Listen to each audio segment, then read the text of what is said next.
Bonjour à tous et bienvenue sur Fluent. Alors déjà, dans un premier temps, je vous présente mes meilleurs vœux pour la nouvelle année et j'espère que vous avez pris de bonnes résolutions.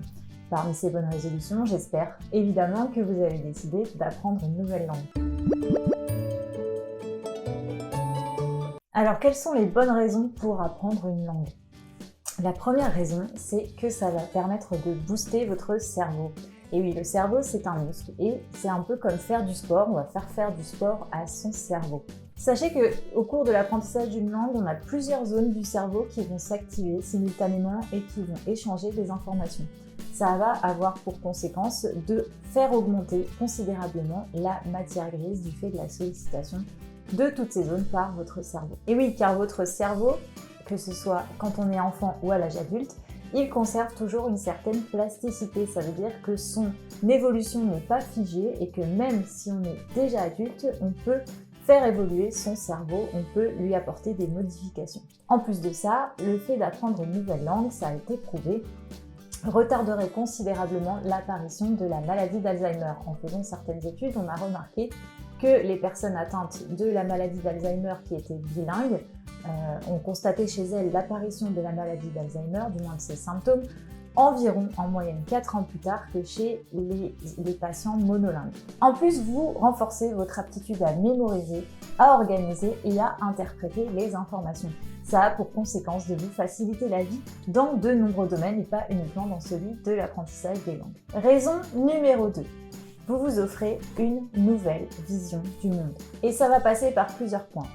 Premièrement, par la compétence interculturelle. Apprendre une langue, c'est aussi s'imprégner de la culture de l'autre. Ça va vous permettre d'adopter un point de vue différent sur les stéréotypes concernant les différentes langues et leurs locuteurs. En plus de ça, vous allez intégrer de nouveaux comportements, de nouvelles façons de penser et vous allez avoir par conséquent une analyse plus fine et plus de recul, de discernement et par conséquent aussi plus de tolérance. D'ailleurs, en parlant de tolérance, ça va être notre deuxième point pour cette partie, la tolérance à l'ambiguïté. Alors, la tolérance à l'ambiguïté, qu'est-ce que c'est? Alors concrètement, c'est la capacité à être à l'aise dans une situation peu familière.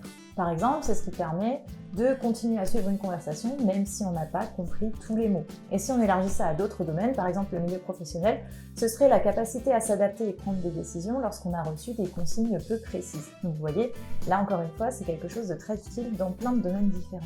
Sachez qu'une tolérance élevée à l'ambiguïté permet de limiter l'anxiété dans des situations inconnues, mais ça permet aussi d'encourager la capacité à innover et à entreprendre. Contrairement à l'intolérance à l'ambiguïté qui, elle, a tendance à faire apparaître une situation inconnue ou une ambiguïté comme une menace. Donc en résumé, l'apprentissage des langues augmente cette tolérance à l'ambiguïté. Et puis, le dernier point pour ce qui concerne cette nouvelle vision du monde, c'est la référence à l'hypothèse Sapir-Whorf. Je vais vous l'expliquer.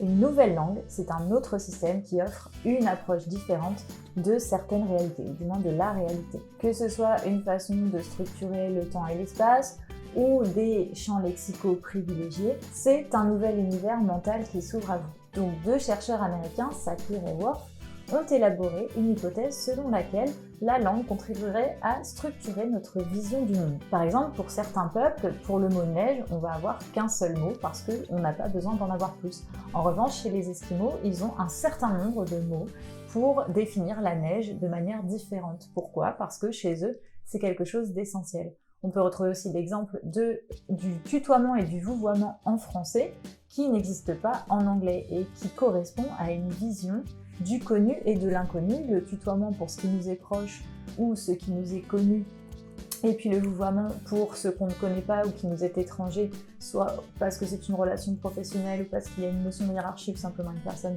qu'on ne connaît pas, ben voilà, c'est une notion qui n'existe pas en anglais et qui perturbe pas mal les anglophones.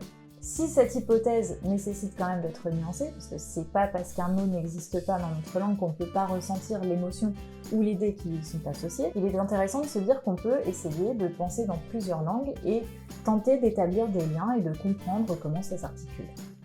Troisième bonne raison d'apprendre une langue, vous allez exercer votre volonté. Apprendre une langue, ça demande de la persévérance, de l'investissement, de la motivation, de la régularité, on le sait.